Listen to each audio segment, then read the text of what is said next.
L'homme est-il une espèce à part ou bien est-il un animal qui a évolué et que le temps a fini par apprivoiser?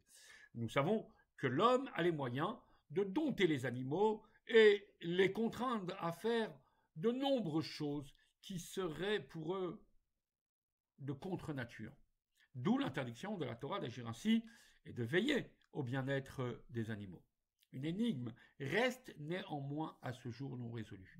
L'homme est-il capable lui-même de changer sa propre nature? Lorsque notre paracha énumère les différentes fêtes de notre calendrier, elle nous parle de la période de 7 semaines du Homer qui s'étale entre Pessah et Shavuot. Cette période débute par l'offrande d'une mesure, un Homer d'orge. Le Talmud fait remarquer que c'est une des rares offrandes qui est composée étonnamment d'un aliment habituellement réservé aux animaux. Cette exception s'explique ainsi dans la Chassidoute. La période du Homer est un voyage initiatique dans lequel l'esclave que nous sommes et qui vient de sortir d'Égypte à Pessah se transforme petit à petit en homme libre jusqu'au moment où il arrive à Shavuot. Libre il devient, mais pas uniquement des chaînes imposées par l'extérieur, par l'ennemi, par l'oppresseur.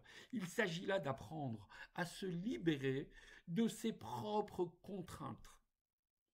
Tenter, un tant soit peu, d'investir toute sa personne dans le projet divin. Oui, toute sa personne. Même l'animal qui dort en nous.